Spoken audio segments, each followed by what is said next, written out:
NFL 2-Op's name started buzzing after he exposed real Boston Richie for allegedly snitching to the cops. After 2-Op exposed him, he ended up getting dropped from Kodak Black's label, got his chain and car took, and now he's tragically been killed in his hometown. And today, we're breaking down the entire story. On November 4th, 2023, news broke that NFL 2-Op was shot and killed in Tallahassee, Florida. It's not clear how everything really went down, but reports say there was a shootout and 2-Op is the only one who didn't make it out alive.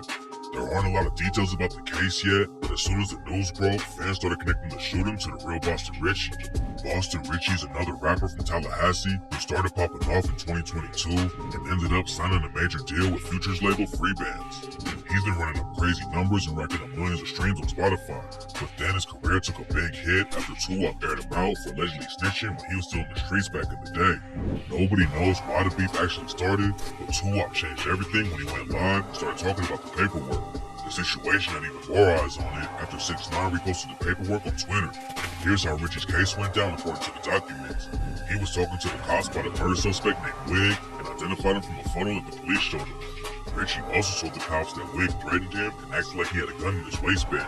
But that wasn't the only time Richie told. 1090 Jake has a ton of different videos exposing rappers who snitch, and he found some new paperwork on Richie that claims he worked with the cops on the Grand Theft Auto case in 2013. Richie said he never told on anyone, and he was still cool with everybody in the city, and that's when his homie Coley hopped in to back him up. Coley was caught up in the same case, and he went on Say Cheese TV and said it was all just a misunderstanding, and he didn't have any issues with Richie over the situation. And in the city, it ain't really been no inner questions in the city because us as a whole know what's up with that situation. We know there was a lot of bullshit in that situation, you feel me? And we know me and bro been got past that, you know what I'm saying? We brothers, so we ain't, feel me? The story didn't end there though, and what happened next shocked everyone. 1090 Jake was still digging through Richie's case, and he ended up finding a police interview where Richie talked to the cops for almost an hour straight and talked to them about Wig pointing a gun at him, then spoke on his cousin's murder, and even gave him the name of an alleged shooter.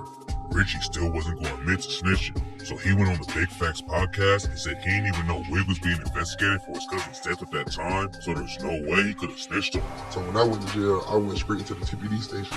So I went for an interview type shit, so it was one of those situations a motherfucker pressured me by the person I really ain't, you gotta think about at that time, I really ain't even know he had nothing to do with my cousin being killed. I'm the nigga that helped him out of the case, During the interview, Richie said he talked to the cops about Wig because they had a little issue back in the day, but he was actually clearing Wig's name in the death of his cousin because back then he really ain't know that Wig was involved. According to Richie, he was also giving the cops fake names and trying to get out of the situation any way he could without actually snitching. The people that was in the interview, I can bring up the witness list right now. I don't even know them people. None of them was in no interview. None of them was on the witness list. No charged people, bro. That's why I can say me as a person going on, I was legit. But 1090 Jake wasn't finished. During a live stream with DJ Academics, Jake said that Richie's other co-defendant in the Grand Theft Auto case told him that Richie's people was trying to pay him off to say that Richie ain't snitch on him.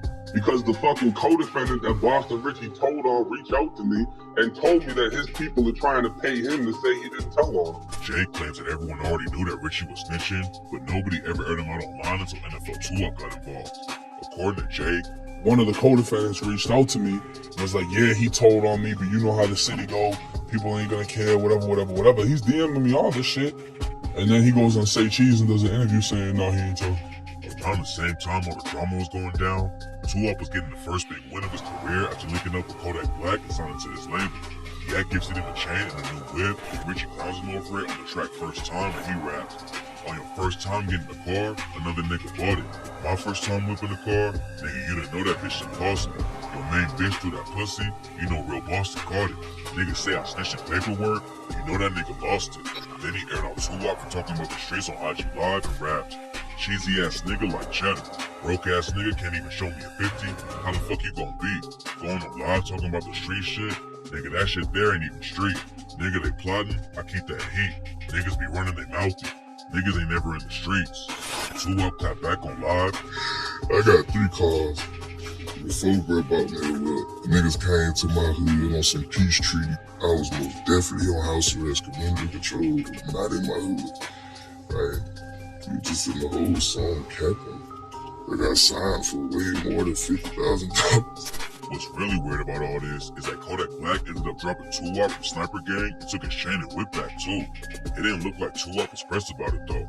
After the news broke, he hopped on IG and said it's nothing but love for Kodak, and the only reason he spoke about it was because people was asking him to. Some of Yak's other homies weren't cool with Tupac airing the situation out like that though, and one of them hopped on IG and told him to stop flagging on the internet. Tupac clapped back and said he didn't even say nothing bad about Yak, but at that point, it was clear there was more going on behind the scenes that fans didn't know about. It was a messy situation all around. Boston Richie clowned Tupac over it when he dropped his XXL freshman freestyle and raps. I done popped that nigga bubble, that man there he tried to pop it. Got your chain in your car tough, nigga, your ass fucking. You know I fuck with Pompano, I hit the club with Kodak Bop it. A lot of fans were confused over Kodak cutting off his own artists like that and siding with an alleged snitch. But this ain't the only weird label issue he had that ended up with one of his own people getting killed. In September 2021, Yak's homie Wiz the Wizard was found dead in the front yard of a house in Hallandale Beach.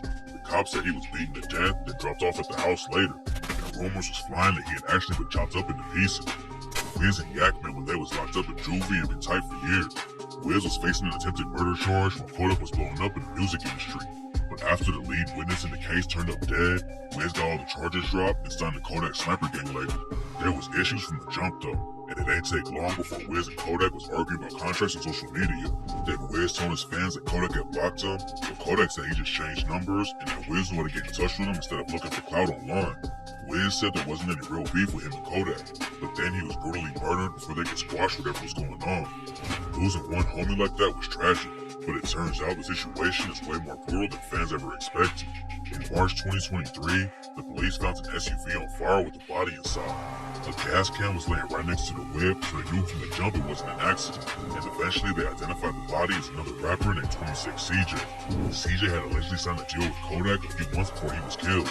But after they made the deal, CJ hopped on social media and threatened to expose a bunch of dudes in the industry.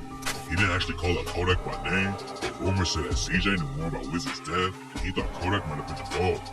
Wiz and CJ was always tight, and they linked up in the studio before too. But after CJ died, rumors started flying that Kodak had paid him to kill Wiz.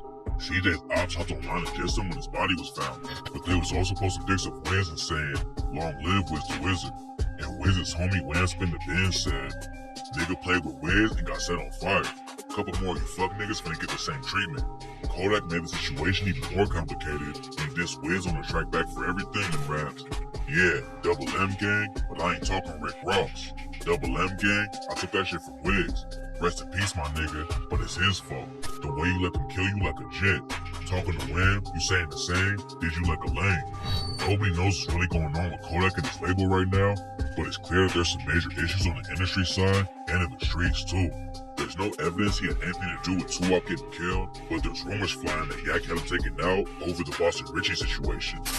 Even though a lot of people stopped rocking with Richie after the snitching allegations came out, he's still affiliated with Future, and some fans think Kodak is choosing to stay on Future's good side because he's one of the biggest artists in the world. There's nothing to back the story up right now, but there's definitely more going on that fans don't know about.